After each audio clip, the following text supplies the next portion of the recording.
دیکھو غلط بیانی نہیں میں کر رہا, میں بالکل ٹھیک کہہ رہا ہوں. ہم نے خود اپنے ملک کو پٹری سے وہ اکھاڑا ہے, پٹری سے اتارا ہے, اکھاڑا ہے, بلکہ پٹری اکھاڑ دی ہم نے. تو پھر کیسے چلے گا ملک جہاں آئے دن وزیر اعظم بدلتے ہوں اور جیلوں میں جاتے ہوں, ملک بدری ہوتی ہو, جھوٹے مقدمے بنتے ہوں, جھوٹی سزائیں ملتی ہوں؟ وہ کیسے چلے گا ملک؟ بتائیں ذرا, آپ سوچ کے بتائیں کیسے چلے گا بھائی. ایک گھر نہیں چلتا, یہاں سیالکوٹ کے لوگ بیٹھے, ایک فیکٹری نہیں چلتی بھائی, ایک ادارہ نہیں چلتا, تو ملک کیسے چلے گا؟ یہ سوچنے والی باتیں ہیں. میرا خیال ہے کہ جیسے ابھی کسی نے کہا کہ ہمارے پاس کوئی اب موقع نہیں ہے.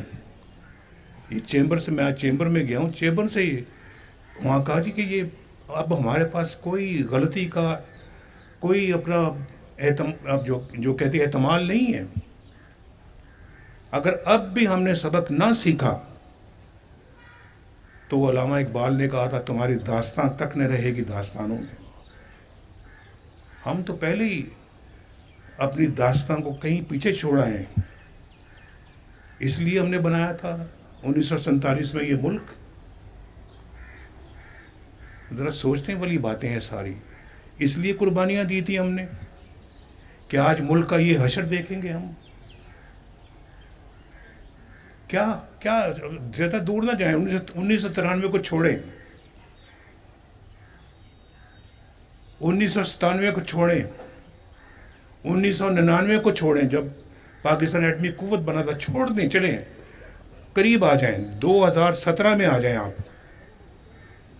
ملک کتنا خوشحال تھا, روپیہ آپ کا مضبوط تھا. 104 روپے پہ روپیہ ہم نے شروع کیا, 104 روپے پہ ختم کیا ہم نے. ایک پیسے کا فرق نہیں آیا ڈالر کے مقابلے میں. اور پاکستان میں مہنگائی نام کی کوئی چیز نہیں تھی. بولو میں ٹھیک کہہ رہا ہوں غلط کہہ رہا ہوں؟ آٹے کا ریٹ آپ کو پتہ ہے, روٹی 4 روپے میں ملتی ہے, آپ کو معلوم ہے. باقی چیزیں میں بار بار نام نہیں لینا چاہتا, لیکن ہر چیز آپ کی پہنچ میں تھی. اور پاکستان سی پیک پہ تیزی کے ساتھ سی پیک لگ رہا تھا. لوڈ شیڈنگ کا خاتمہ کر دیا ہم نے, دہشت گردی کا خاتمہ کر دیا ہم نے, اور پاکستان جو ہے وہ ترقی کی رفتار تیز سے تیز ہوتی چلی گئی. ہماری سٹاک ایکسچینج دنیا کی بہترین سٹاک ایکسچینج میں شامل ہو گئی. اور یہاں بے روزگاری کا روز بروز خاتمہ ہوتا چلا جا رہا تھا. لوگوں کو روٹی مل رہی تھی, علاج معالجے کی سہولتیں تھیں, غریبوں کو کوئی روٹی کی پریشانی نہیں تھی, بچے اسکول جاتے تھے, ان کی امیدیں بڑھتی چلی جا رہی تھی کہ آئندہ ہمارا مستقبل اور روشن ہوگا. یکا یک کیا ہوتا ہے کسی کو بالکل ایسے جیسے کلہاڑا چلا دیا, اچھا بھلا ہنستا بستا ملک اجاڑ دیا. کیا ضرورت تھی ہمارے خلاف سازش کرنے کی, اور کیا ضرورت تھی اس وقت کے ججوں کو ہمارے خلاف فیصلہ دینے کی کہ نواز شریف نے اپنے بیٹے سے تنخواہ نہیں لی لہذا چھٹی, جاؤ گھر.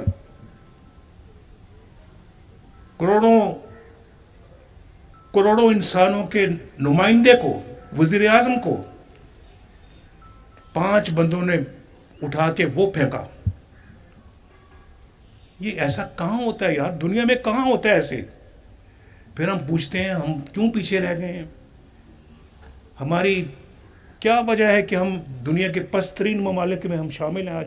کوئی بھی آپ گراف اٹھا کے دیکھ لیں, کسی لحاظ سے, کسی بھی لحاظ سے, ترقی کے لحاظ سے, خوشحالی کے لحاظ سے, قانون کے لحاظ سے, اور پھر کرائم ریٹ کے لحاظ سے, اور بھی بہت ساری باتوں کے لحاظ سے آپ دیکھیں, ہم فہرست میں سب سے نیچے پاکستان کا نام آتا ہے.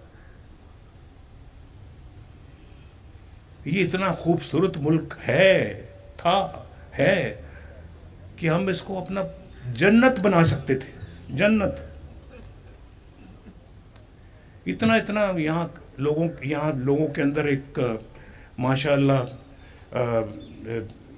ہنر ہے کہ میں بیان نہیں کر سکتا. اب یہ شہر دیکھ لیں آپ, یہ شہر سیالکوٹ جس سے مجھے بے پناہ محبت ہے, اس شہر کے اندر اتنا پوٹینشل ہے ترقی کا کہ یہ اللہ کے فضل و کرم سے دنیا کے ایک بہترین ترقی یافتہ شہر بن سکتا ہے.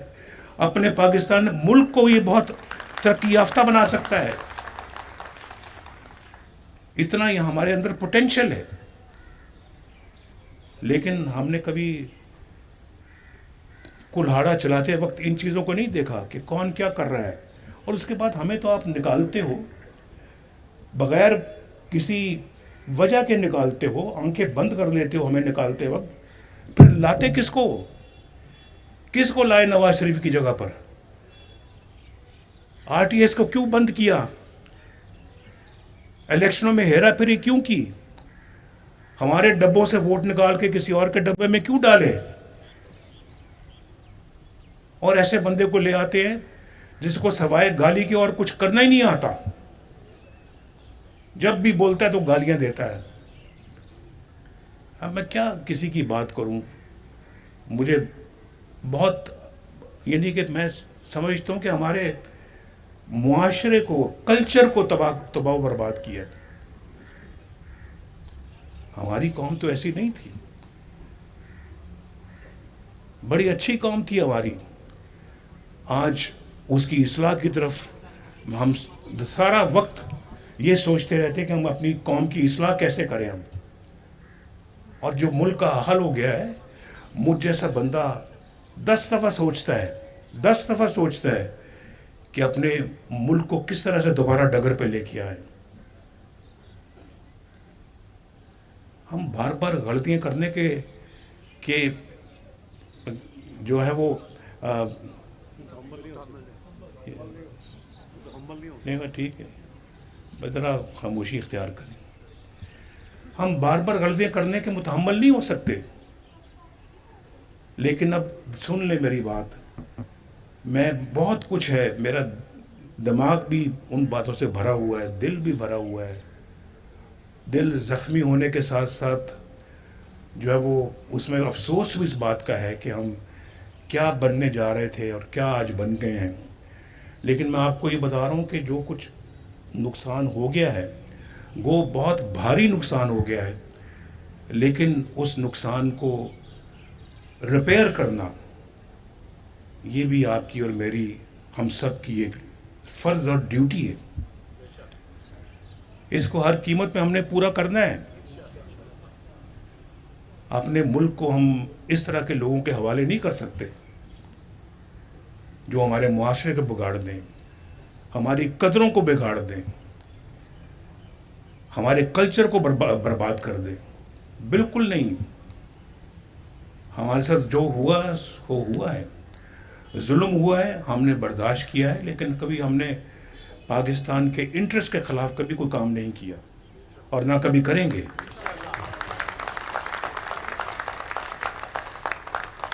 یہ بڑا قیمتی ملک ہے بھائی. قیمتی ہم نے برباد تو کیا لیکن بڑا قیمتی ملک تھا. یہ ہمارا بڑا قیمتی ملک ہے. ہم اس کو سمجھیں, اس بات کو سمجھیں. جو پچھلے 70 سال میں اپنے اس ملک کے ساتھ جو کیا ہے, اللہ نہ کرے کوئی بھی اپنے ملک, کسی بھی ملک کے ساتھ ایسا کرے.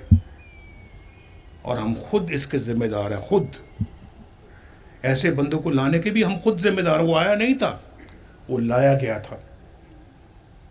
لانے والے بھی اتنے ہی ذمہ دار ہیں جتنا وہ خود ذمہ دار ہیں.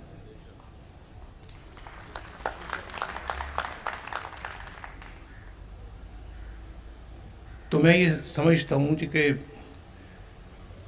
ایک بڑے عرصے کے بعد, کئی سالوں کے بعد, جب یہ موٹر وے بھی شروع بھی نہیں ہوئی تھی, اس وقت سے میں آپ سے ملا تھا آ کے. تو آج اس کے بعد دوسری دفعہ ملا ہوں میں, اور میں نے موٹر وے کی بات یہاں بیٹھ کے کی تھی, اور دیکھ لو موٹر وے بن گئی اللہ کے فضل و کرم سے.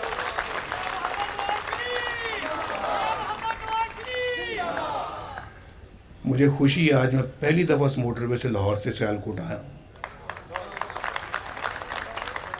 لیکن یہ موٹر وے اس سٹینڈرڈ کی نہیں ہے جس سٹینڈرڈ کی ہونی چاہیے تھی.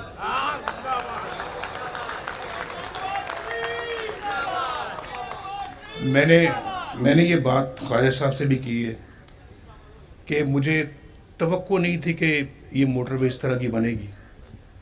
اگر میں سر پہ ہوتا تو میں اس موٹر وے کو اس طرح سے نہ بننے دیتا. اور آپ نے دیکھا ہے کہ کہیں موٹر وے نیچے جا رہی ہے, کہیں اوپر چڑھ رہی ہے, کہیں اترائی ہے, کہیں کھائی ہے, کہیں کچھ ہے. نہ کوئی ریسٹ ایریاز ہیں, نہ کسی جگہ کو باتھ روم ہے, نہ کوئی ریسٹورنٹ ہے. یہ تو اس کو تو لاہور اسلام آباد موٹر وے سے بھی ایک بہت بہتر موٹر وے ہونا چاہیے تھا. لیکن ٹھہر لیں, فکر نہ کریں.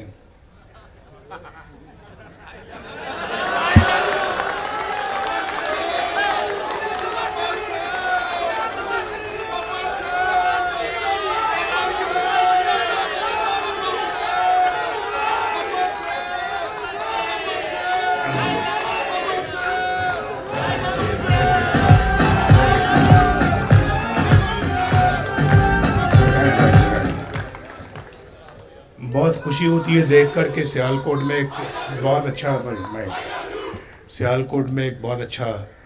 ہوائی اڈہ ہے.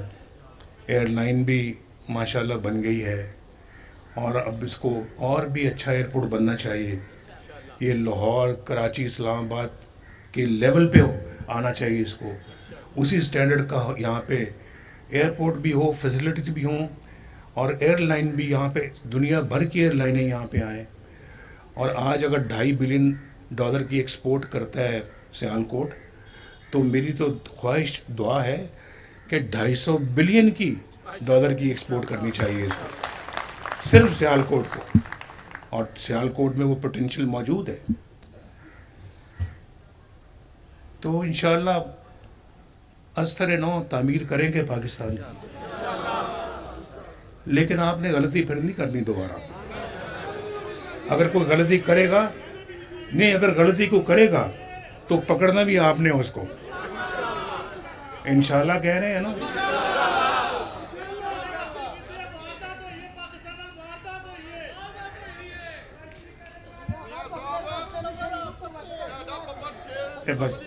تھینک یو جی, بہت شکریہ آپ کا جی. انشاءاللہ ابھی مجھے بڑی امید ہے کہ پھر الیکشنوں کے اندر آپ سے ملاقات ہوگی.